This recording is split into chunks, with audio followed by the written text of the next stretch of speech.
Right, so today we have on the show Katarina Polonska, who has her own coaching business called Katarina Polonska Coaching. She actually reached out to me directly, saying she'd like to be a guest on the show, having listened, as she had a lot of material successes. She ran a champagne business. It was very successful. She's going to be talking about. She's also been very successful in sales, but despite having all those things, she kind of felt some emptiness. And that made her ask some questions about herself, her relationship. So she's going to be going deep on a few topics today, as we always do. And yeah, let's get into it. All right, Kat. Well, on this podcast, I always like to start with the tough questions first. So I know you struggled with anorexia a lot when you were younger, but I also know that was almost your dark night of the soul that almost led you to, spirituality, meditation, a lot of other things. But yeah, I was wondering if we could kick off on that topic. Yeah, sure. Where do you want to start? Wherever maybe the earliest point, because I think when I was reading through your bio, you had like a couple of incidents, maybe like the first time that it happened. Yeah, two moments, which the second one terrified me. The first one, pretty classic. Like I was 16, girls' school, everyone's very ambitious and go-getting and intelligent, and there was a number of women out there who developed eating disorders, and it wasn't like a big thing back then. And I kind of slipped into it, I think, the way a lot of women slip into it. So my mum had a lot of diet books, it was really trendy, Atkins, everyone talking about it. And yeah, I remember I just was like, okay, I'll give this a go. And I began trying a diet, and then I just became really good at it, to be honest. I became pretty good at like counting everything and navigating everything. And then I know now what happened, because I studied this. I literally studied this at Oxford for like one of my essays. But what happened was, the more I did it and the thinner I got and the more athletic I became, the more kind of brownie points I got at school, because suddenly I was like the athletic, thin, smart one who got more attention, the kind of, because she's like smart and type A, whatever. And then the more kind of social capital I got, and the better I felt about myself. And then it kind of became this spiral. And then there was a tipping point. I remember I was on a holiday and I was 16, and I fell out of control. And that's when I was like, oh boy, what have I done? And I knew vaguely what it was. And I remember going to an internet cafe back then and Googling like symptoms of anorexia and being like, oh, shoot, I've done this to myself. And that's when I started trying to get out of it. And, I was going around being like, I'm going to eat ice cream every day and trying to overpower it. I was able to an extent. Like I came back to the UK, I started counseling at school. That's actually what led me to doing my first coaching certification. So my dad is a coach. He's been in that world for a long time. And my family are very traditional Eastern European. So me coming home and being like, hey, I have anorexia, I need help, wasn't something we talked about. I was like, no, it's fine. But how about you do this personal development program, kind of like a retreat for 2 weeks, go and like work on yourself. And so I went and did that. It was actually incredibly helpful. Got a lot of self-awareness, learned a lot. And like I think we moved through the worst of it. But then I did that thing, which I now understand a lot of women do, which is I just kind of parked the anorexia and managed it. And I think it was always there lurking in the back of my mind, but also in my body. But I just kind of learned to eat like a thin woman. And that was my thing for about a decade. For about a decade, I was just like eating lots of salad and, eating like lots of whole grains. And I would only eat out like a couple of times a week, or when I would eat out, I wouldn't eat throughout the day because I was conserving calories, and I would watch my drinking and just being a little bit obsessive about it, but on top of it. Yeah. And I felt like everyone was like that. Honestly, it felt like I was like, I'm not doing anything radical here. This is pretty normal. And so I did that until I was about 25. And then I was living in Dubai, and I did not love living in Dubai. Dubai was a really challenging place for me to live. Like I worked in the drink sector, and I was a single blonde female, and it was like 2015 back then. And I found it really, really tricky. And as I stayed there longer and longer, I began to, now I understand, try and control the situation a little bit more, try and control my own emotions and how bad I felt. And over time, that just evolved into like eating less and monitoring again what I'm drinking, what I'm consuming. And before I knew it, I remember having this moment of like, oh boy, I'm back here again. This is terrifying because no one told me that I can come back. No one told me I can come back at like 25. Surely not. Right. And yeah, that was a horrifying moment. And I was very lucky that I'd already decided to go and apply to do a master's degree. So I already had a way out of Dubai, but it was like there was like, I think about a 6-month period where the anorexia was like coming back with a vengeance. And I knew I was on my way out of Dubai. And I was just kind of like clutching at straws, thinking I need to get back into the UK. I need to get a therapist and just like get back into healing and get out of this country because it wasn't doing me any good being there. And yeah, that was a very spiritual moment in my life for sure. So I guess with the anorexia side of things, and forgive me because this is like a topic I know very little about. I guess at what point, because you were talking about the Atkins diet, reading these books, etc., which maybe is, you know, not a bad thing. When does it goes from like I'm just dieting or watching my food or counting calories to like this is a problem and you know I've got anorexia? What I guess how can you define that and identify it? Well, this is the thing. I think that it's really hard to identify. And I think plenty of women probably have some version of it. It's just not diagnosed as anorexia. It's like disordered eating or whatever, whatever it might be. For me, it came down to when I felt like I decided maybe I am a bit too thin now, and actually I want to gain a bit of weight, and I couldn't. That was when I was like, okay, I don't have control over this anymore. This is a whole different thing now, and I don't have control. Like I consciously want to gain a few kilograms, and I physically cannot bring myself to do it. And that was when I was like, okay, I'm grappling with like a demon in my brain here. Yeah. And it's funny to even talk about it now because I don't really talk about the anorexia in my life, even though when I was in it, and especially when I was 25, it truly felt like the hardest thing to ever navigate through. And so few women actually ever recover from it. It just felt like it was a all-consuming, possessive demon that I just couldn't shift. And there's a lot of neuroscience behind like why that is, but it was awful. And you said you couldn't put back on the weight. Is that because like the food was like revolting to you? You didn't want to eat it? Like what was going on with you psychologically in terms of not being able to put on the weight? I just couldn't do it. I just couldn't eat it. Like it was, or I mean, I would like, shovel down an ice cream, but then I'd compensate later. Like it was just a mental block that I just couldn't do what I needed to do. And yeah, it was, again, it's kind of weird thinking about it because I've almost like shut that part of my life out. And I've got all the good memories of like my 20s and everything and all the happy stuff, but I don't think about this stuff probably because it's so difficult. And actually, when I was building kind of the coaching practice, it did occur to me, I was like, do I want to want to help women with this? And absolutely happy to help. Do I want it to be my core focus? No. Like, no, I'm happy not to have this as like a core thing in my life ever again. Yeah. The hardest thing. Yeah. With so you mentioned after that, thanks to your dad, you went to this, you said it was like a 2-week personal development retreat. Can you talk about that? Like what happened in that retreat? Yeah, it was just honestly, it was a coaching certification. The practice is now closed down. I took 2 weeks of school and went, and it was like, I think it was like 8 a.m. through to 6 p.m. every day of learning coaching, different types of coaching. And I mean, this is like 2007, it was a long time ago. And I'd never really had therapy. I'd never really kind of looked at this stuff in depth. And when you do something like a coaching certification, a lot of the time, especially when it's like a retreat, you're applying the practices and techniques to yourself. So it wasn't quite therapy.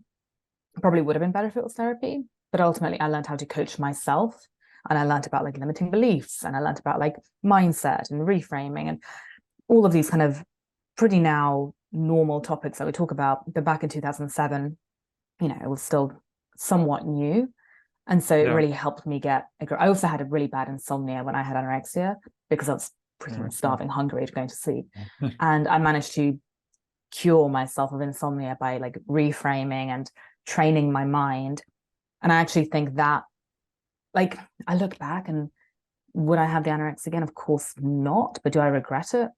Do I regret the experience? I guess I don't believe in regrets, but it did bring me to so much self-growth and self-healing and therapy and Yeah. all the brilliant stuff that led me down the spiritual path, which then, I'm so far down on that train now. I could never get off if I even wanted to. And it's helped me through so many other difficult life hurdles. And I think you said as well, it led you to like meditation. Was that right? So after going through that, was that the first time you meditated, and that was to like as a process of healing from the anorexia? Or Yeah, absolutely. Yeah, it was. I was meditating from like a young age, but I didn't really get it. And then there was one retreat I did when I was 23. So I was living in Ibiza at the time, which is where I live now, but I was living there 10 years ago. I was running a champagne and fine wine company, and my dad left the family. So it was kind of the thing I think I'd been dreading my entire life on a subconscious level, because he was a very absent father, like working in consulting and always traveling and always out the country and blah, blah, blah. And when he left, again, world came crashing down. It was like, oh God, like, how am I going to handle this? And my family fell apart, and it was really, really awful. And that was what then led me to go and do this other retreat called the Hoffman Process. I will credit that process to being the catalyst, like the biggest transformation I've ever been through in my life. Like I would work for them. I would do anything for them. That process was the best thing. And in that process, I discovered the true meaning of spirituality, and I discovered the true practice of meditation, which, yeah, was a game changer. After that, I just went so deep and have kept going deep. see, I've never actually heard of this Hoffman process, and I think you said it taught you true spirituality. So yeah, if you could run us through what the Hoffman process is and what it taught you. I don't know if I can ever run through it, because there's kind of a thing of like, not, I mean, it probably also is like, to talk about the process outside of the process is almost like it doesn't really do it justice, right? Because I'm going to butcher the explanation and everything. But it was, again, a residential retreat. I flew from Ibiza to Connecticut in the US. And at the time, it was like an 8-day retreat. And yeah, I just reconnected to all 4 parts of myself: my intellectual, my emotional, my physical, and my spiritual self, which I didn't even know I had a spiritual self, really. Like I kind of knew, but I didn't feel it. And it was a very experiential process of a lot of like somatic work, visualization. Like it's a very embodied retreat. So we're constantly kind of I can't explain it. Just we're in the process and going through the embodied experience of living through your spiritual self and tapping into, what does that even mean? What does that even look like? What is my life as a spiritual person? Like, what does my spiritual self actually want for me, as opposed to what my kind of shadow self wants for me? And getting really clear on the differences in our lives and what life can be like and what life currently is like. And then kind of using and engaging the intellect to think, well, how do I actually begin to move there? And yeah, I just saw my life as very different when I connected to my spiritual self. And I'm still connecting to it all the time. So you mentioned the spiritual self, shadow self, because I know there's obviously, because the theme of the Cosmic Bridge is like the material spiritual balance. I think some people that listen to the show, they're not that spiritual, they may be working sales, etc. So some of this terminology, they may be like, what's Kat talking about here? So can you give an example of like what you mean by spiritual self and what you mean by shadow self? So yeah, I think the simplest way, and this is kind of how I phrase it to my clients, is like, my shadow self, our shadow self, is the self that's operating from a place of ego and patterns, like kind of negative behavioral patterns. So place of hurt, of like shame, of kind of the childhood trauma stuff. So ego, really. So my shadow self, or anyone's shadow self, might, in Hoffman, we call it the dark side, might, want to drink all the time and go partying and spend loads of money at clubs. And there's nothing wrong with that inherently. But if that's all you're doing and that's kind of how you're living on a day-to-day basis, and I come from the champagne and luxury fine wine sector, and that's a lot of what I was seeing. But if you're constantly kind of living in that space, it's probably not going to be the healthiest route for you.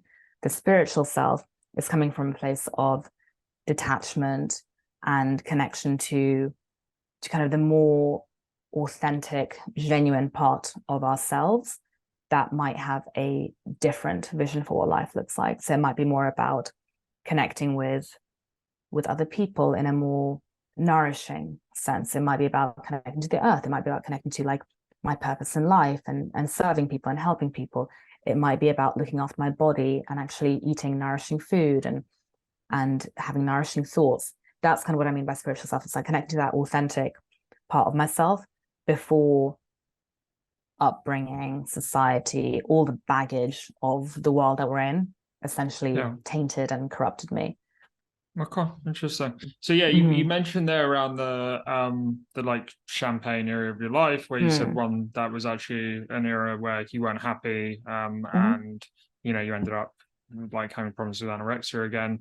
And then one of the things I wanted to ask about, because I think when you reached out to me, you talked about you could relate to my journey, because you'd also actually been quite successful in sales and business, but then you saw there was like a gap. So I guess because I think with these things, there's always two sides of the coin. So if you grow a business, you do actually learn a lot, but then sometimes you're sacrificing things as well. So I guess what did you learn from that? And then what were some of the things that went wrong and kind of led to emptiness in your life during that period? And I love that you asked, because I think one of the big things that I'm really hell-bent on is that they're not mutually exclusive. Like you can have a healthy, nourishing, quote unquote, spiritual life and still be extremely successful in the material sense and kind of in the spiritual sense, right? And the difference is like, what place are you operating from? Are you operating from a place of ego and scarcity and like emptiness and like numbing out and self-abandonment? Or are you operating from a place of service and connecting with people and trying to do good in the world? And I mean, don't get me wrong, like I loved working in the champagne sector, and I still will always help a winery that needs to do some sales. I always kind of have one foot in the door, and I literally live in Ibiza now. Like I do love parts of that world, but I love it when it's coming from a place of, a genuine like human connection and genuine, like we want to enjoy the produce of the earth in a, healthy, organic, maybe champagne's organic, but like a healthy, nourishing way, as opposed to just being wasteful and greedy and superficial and kind of just hiding behind that mask of like ostentatious, being disingenuous, if that makes sense. And when I was in that world, I wouldn't say it's that world that actually led to anything. Like that world's kind of neutral to me. Like I loved working in that space. To me, it was more, I was disconnected from what I believe to be my purpose. And that's where the spiritual lack was coming from. And that's where I see a lot of spiritual lack. Like when and I see so much with founders and high achievers, when we think we know what we should be doing with our lives, and we think we know what hoops we should be jumping through and what kind of jobs we should be doing, and all the shoulds, like this market's doing really well, I should go into it. That's why I went to Champagne. There's a recession after Nottingham, and I was like, what am I going to do with my life? Well, what industry is doing really well? Alcohol. Great. That's where I'm going. And so when we think we know what we should be doing, it isn't necessarily what's going to make us happiest and make us most fulfilled. And that's where there's a gap. And when we have that gap and that self-abandonment, that's when I see kind of the spiritual scarcity and the room to like spiral and go down a dark place. Does that make sense? So like the should is, as an example, I think the classic one is, let's imagine your parents are like, oh, I want you to be a lawyer because our family are historically lawyers, or an accountant or whatever it is, rather than what that person actually is interested in them. So is that kind of what you're talking about here? 100%. And that's when we see all the negative things like burnout. I mean, burnout is fundamentally just a symptom of self-abandonment. when we self-abandon from our, I would say, spiritual core, but like our needs and who we really are as a human being in our authentic heart of hearts, our spiritual self, if you're going to use that language, when we disconnect from that and we self-abandon and we do what we think we should be doing, we should be working 12 hours a day, we should be on a plane every week, we should be working in the financial sector because that's kind of whatever's been working well or whatever our parents wanted. That's when we self-abandon, neglect our own needs. And in that space of disconnect, we can lose ourselves. But actually, the more kind of spiritual path, or what's been happening to me for the past decade, is the more I can connect with my authentic self and who I really am in my heart of hearts and what I really need to be happy and what I really believe in and how I really want to help and serve people. That's the more connected that I am to my spiritual self. And then I can't really burn out. Because if I'm constantly checking in with myself and checking in with my needs and making sure that I'm optimizing for that from that place of self-connection, then work feels fun, right? Like I'm actually working harder now, and you might relate to this. I'm working harder now than I think I ever worked in a corporate job, but I have more energy and I don't feel burnt out. I don't feel like, oh, when is it time to wrap up the day? I'm just like, I'm in flow. I'm going, and it feels nourishing. It feels good. It feels more spiritual. I'm still like pivoting and kind of iterating, right? That's kind of what I've done recently. But the more I check in with that, the more successful I believe the opportunities will be, and the more nourishing and kind of easeful they'll be. It's flow. It's interesting because you said the term self-abandonment, which I hadn't heard before. So like, I guess two questions there. What do you mean by self-abandonment, and how do we know when we're abandoning ourselves? So self-abandonment is when we are disconnected from ourselves and we neglect ourselves, which, truth be told, I think we're all doing every single day to an extent. I mean, if we're going to go really woo and kind of go off the deep psychedelic end of life, then there's no way in hell that we'd be having this kind of like Monday to Friday structure and like, weekends are off and we work like 9 to 5 and we sit behind a desk and a laptop and we're typing away. Like that's fundamentally disconnected from our very animal bodies and what we need, and like the sunlight and the movement and the human connection. And we're not programmed to live in like this kind of disconnected tech capitalist world, right? So I would argue we're always self-abandoning if we're going to survive here, unless you're fully off grid. So there's an element of self-abandonment there. And by self-abandonment, I just mean we're disconnecting from our authentic self and what we need. And half the time we don't know what we need because we've been so disconnected through generations that how can we possibly know what we need, right? So that is self-abandonment, when we abandon the core of who we are and what we need to be really happy. And that's when we can get into sticky situations. So with me, with anorexia, I self-abandoned from my fundamental need for food, like truly, and my fundamental need to inhabit the body that I'm meant to inhabit, which is never going to be a size 00.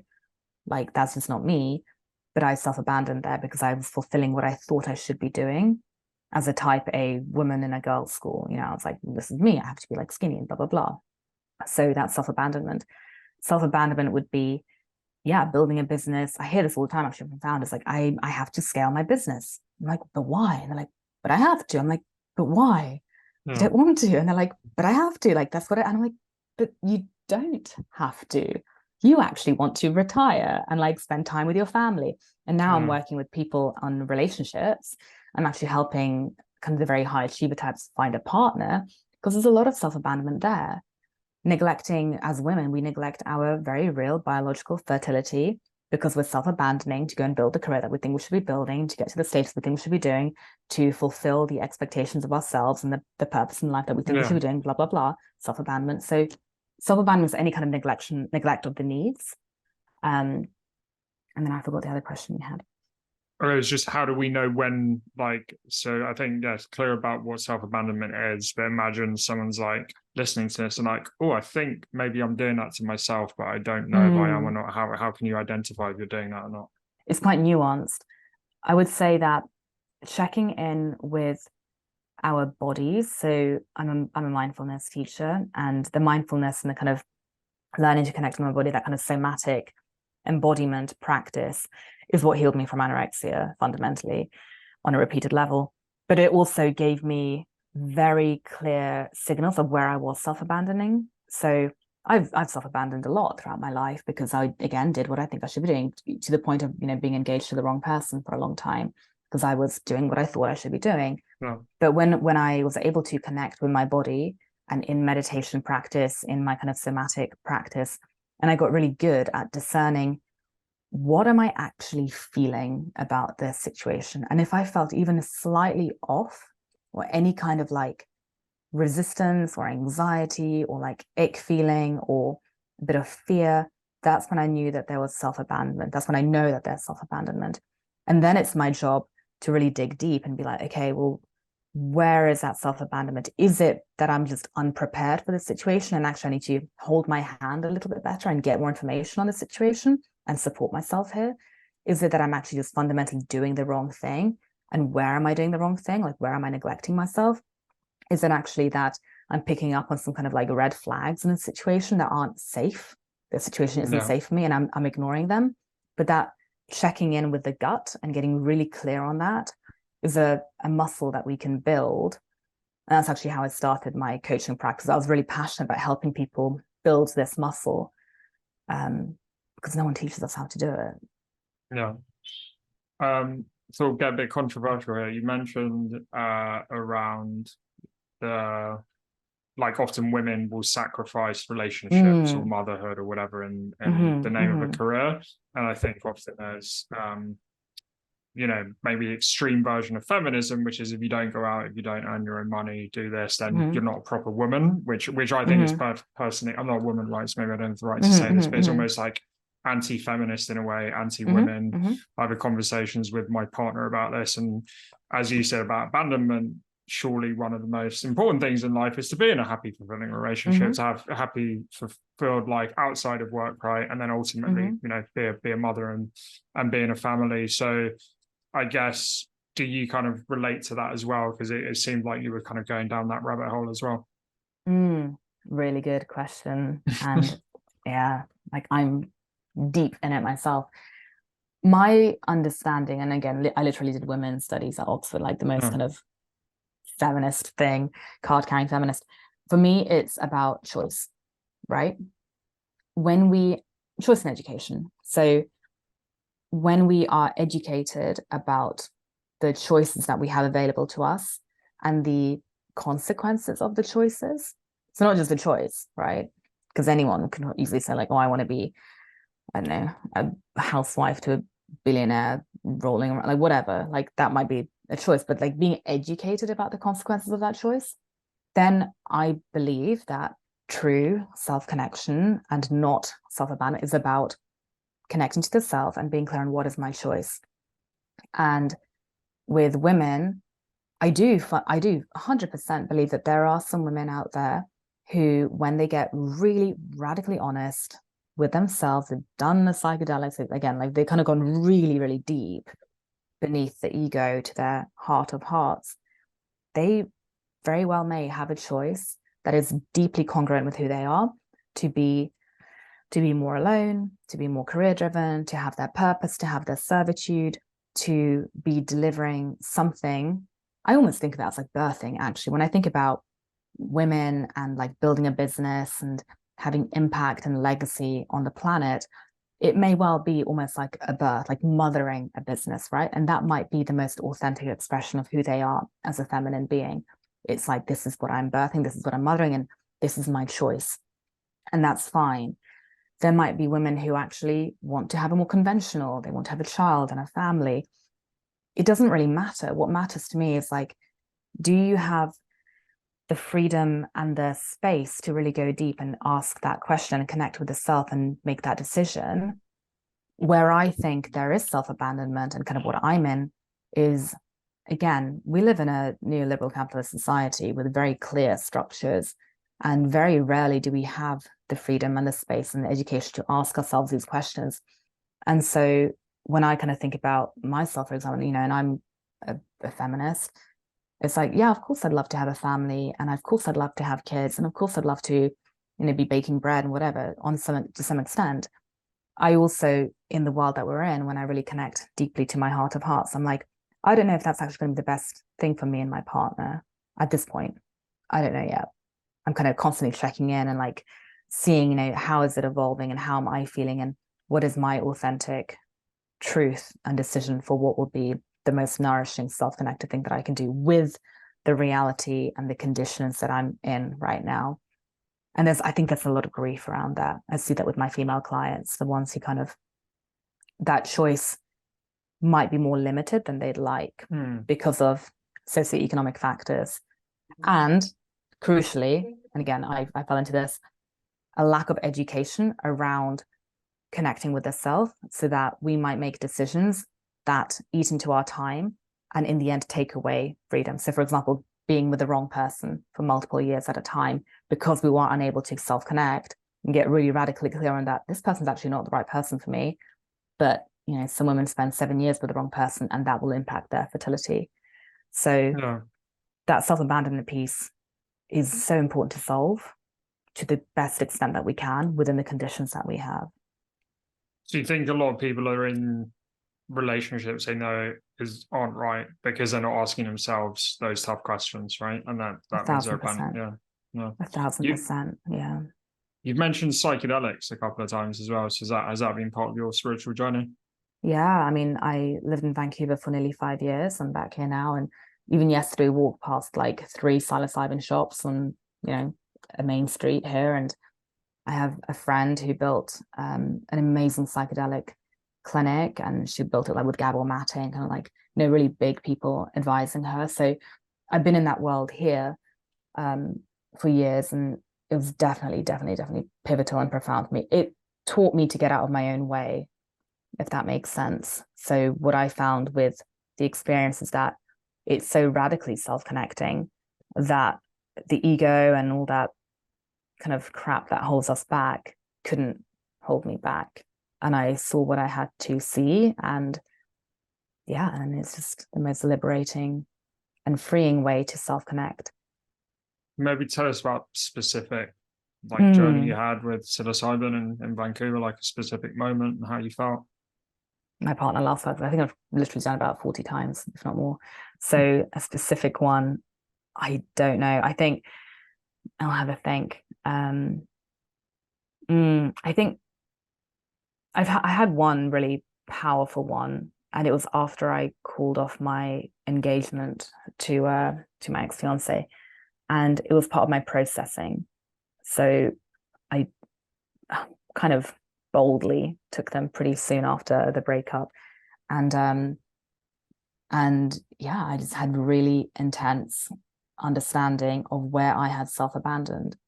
Like it was really clear to me how I was playing out my old ancestral kind of lineage of being an Eastern European woman who, from my background, typically would dedicate my life or her life to serving the man, the kind of the patriarch of the household, and I would neglect my own needs, and I would just do everything to protect the family and to save him and be there for him and neglect myself entirely. And when I saw that and how I was kind of fulfilling that pattern of hardcore servitude to my man and not myself, that's when I was like, oh, okay, I'm living out this pattern. I was living out this pattern actually by walking away and reclaiming my freedom and choosing to live in North America, in Vancouver, which is a very kind of modern liberal place to be. And by choosing to be a feminist, by choosing to prioritize my own well-being and my freedom, fundamentally my freedom and my career, I'm breaking this pattern. And I don't have to keep fulfilling that. But I saw very clearly like kind of generational cycles of Slavic women and serving our men and sacrificing ourselves, and how life is about, I'm going to be the best wife and mother to my husband and my family. And I also saw the patterns of my ex and kind of his lineage and like how he was fulfilling them. And I just had a lot of compassion. I just gave me a lot of compassion. I'm like, oh, I get it. Like, none of this is really our fault. We were just living out patterns, and now I'm just breaking them. So you felt compassion for him as well? Oh yeah, hugely. Yeah. I find that they are the most wonderful tools for like developing compassion. And I just one more topic we'll get into, which is this surrender. I know you wanted to talk about. So I think you said a lot of your journey, especially like the big things that have happened to you has been through spiritual surrender. So if you could tell us more about Yeah, I love this topic. I love it because I used to hate it as a control freak and type A. I remember when I first heard about, surrender to the universe. It's like, what is this? Like, no, I'm gonna create my reality and blah, blah, blah. But what I've found over time is that the biggest kind of turning points in my life where I really had that, okay, I need to dig deep and help myself get out of this hole that I'm in, came from a place of hardship and surrender. And that hardship would trigger the surrender. So if I look back at my life, some of the best decisions I ever made in my life came on the back of something really hard because it forced me to surrender. And so kind of logically looking back, I'm like, well, actually it's a surrender. Well, it's nothing to do with the hardship. I didn't keep suffering, but it's actually the act of surrendering that brings me closer to the path that I'm meant to take. And I have various theories on this. Like I'm more spiritual, so for me it's more of a spiritual thing and connecting to universe and kind of the path I'm meant to take. But I can also see how someone very logical and science driven might say, well, when you're surrendering, you're not resisting, you're actually more connected to like flow. And then when you're in flow, you make better decisions, which are more in flow. And so whatever framing you want to do, surrendering gets me, and I would argue us, clearer to what makes us happiest and is best for us. And so a really good example, it's kind of a funny one. I was in Dubai and I was relapsing into anorexia and I was so depressed. I was so unhappy. Like I cannot even describe how unhappy I was. And my flatmate was unhappy. We were both living in this beautiful villa with like princess drapes everywhere in a beautiful, wealthy neighborhood. And we were both making money and blah, blah, blah.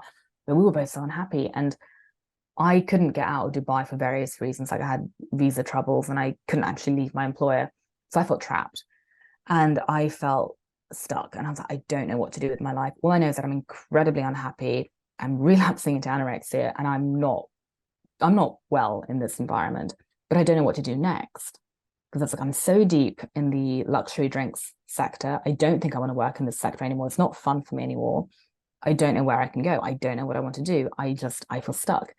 And I remember I was going to the beach. We lived on a kite beach. So I was going to the beach every day in like the scorching sun, watching the sunset. And I was like meditating and praying.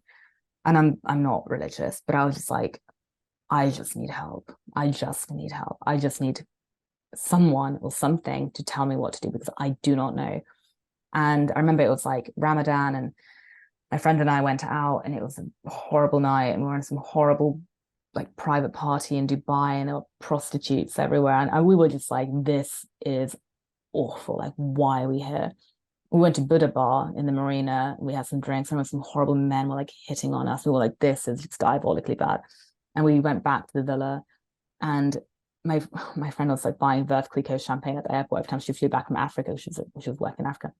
So I think we got through like 4 bottles of Veuve Clicquot between the two of us, like just sitting on the floor of the living room, crying to each other. I think we ate a loaf of bread and we were just 2 hot messes. And that was when, in the depths of my kind of horrible, horrible existence, I had this epiphany of like, I want to go back to university. I want to do a master's and I want to study feminism because I actually really care about the kind of women's plight here and men's plight. Like I care about the gendered experience. And my friend at the time, she's like, and you should go to Oxford. And I was like, no, I couldn't do that. I was like, I'm never going to get into there, blah, blah, blah. And she's like, send them an email now. Send them an email now. Send them an email. So I actually sent a little email to the admissions office.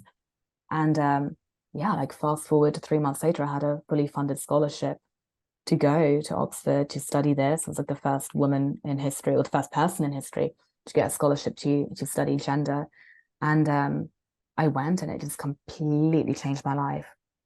And then final thing I'll say, kind of a similar surrendered experience was I came to Vancouver to visit my best friend from Dubai in 2017. And again, I was at a kind of bit of a crossroads in my life in London. I was like, I can't really afford the city. I worked in philanthropy at the time and I was like, I don't feel happy here. I don't think I'm going to meet anyone here. I'm kind of grinding away and I'm not fulfilled. And I had this feeling that I was like, I need to spend the summer alone and I need to spend the summer like in nature. And I kept thinking, I'm going to go to America, but I was like, I don't really feel safe like camping alone in America. I don't really know what I'm going to do. And I just had this feeling I need to go somewhere. And that's when my friend was like, well, why do you go to Canada? I was like, Canada? No, what's in Canada? Nothing in Canada. I want to go to Canada. And she was like, no, go. And then I thought of my friend from Dubai. And again, I was like, okay, you know what? I'm going to go. I'm going to go for my friend she's from Nottingham, and she had a kidney disease. So she actually couldn't travel. So I was like, I'm going to go for her. I went to Vancouver. And I remember when I was boarding the plane, I saw two people ahead of me, and they were saying to the ticket guy, they were like, yeah, we came to Vancouver once and we fell in love with the place and we're now moving there. And I had this like shiver down my spine. I was like, oh boy, this is going to be me, isn't it? And then when I landed and I was jet lagged and tired, and I was walking down Granville Street, and actually my skirt was tucked into my pants. I was a catastrophe. I was so tired. But I had this moment when I was walking down the street, the ugliest street in Vancouver, and I looked at the mountains. And even then I was like, yeah, okay, I'm moving here. I just knew I was going to move there. And I did a few months later. Wow. And there have been moments in my life again where darkness breeds asking for help and being open to whatever that might look like, and then clarity coming very quickly. And I can reel off tons of times when this happened, and even like leading to meeting my partner now, very kind of similar story. 100%. Last question. So I think the topic of you feeling like quite trapped when you're in Dubai, I think that's probably a situation a lot of people feel like they're in. So if you could go back and give advice to yourself when you were like in that situation, what would you say to yourself about them? Well, I think one is recognizing the common humanity that, like you said, we all feel trapped, and feeling trapped isn't necessarily our fault. It just is, unfortunately, in the life and the world that we're in right now. So giving some self-compassion, that being trapped is part of the human experience. And really what matters is what you do with the feeling of being trapped. Do you wallow and self-destruct and kind of go down that dark side hole? Or do you actually see the feeling of being trapped as an opportunity to free yourself? And then the second thing I would say is, like, really cliche, surrendering to the possibility that your way out of feeling trapped might not look like what you think it looks like. Very often we're trapped because we're very narrow-minded in our view of how our lives should be. And that's partly what's trapping us. But if we can get out of our own way and be open to the possibility that our life can be an infinite number of like experiences, and actually the thing that's going to get you out of being trapped might be something so out of the ordinary that you wouldn't even conceive of it, but that's actually going to be the thing, then you open yourself up to different possibilities to get out of your hole. And so that's kind of the surrender piece, right? Recognizing that it's normal, and if you can get out of your own way and be open to possibility and surrender, kind of relax into that, you'll begin to spot the opportunities to get out. And then the third thing is like, do it, act on it, like actually do something, take that first step. Well, great advice, sir. Thanks a lot for coming on today. And I was just going to ask for I know you've got a few like blog articles, which we'll put in the show notes, but if anyone wants to get in touch, how can they contact you? Yeah, so info at katarinapolonska.com. I'm sure you'll type up my name into the show notes, but that's probably the best way. Just ping me an email and I'd love to connect. Okay, awesome. Well, thanks a lot for coming on today.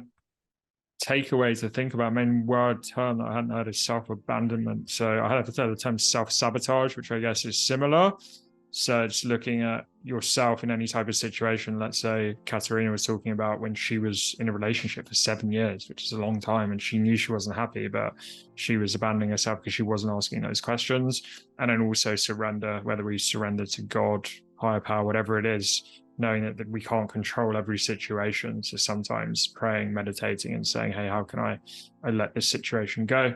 Like always, please subscribe to us on YouTube, podcast platforms, and share it with any friends who you think would like it. Cheers. See you next week.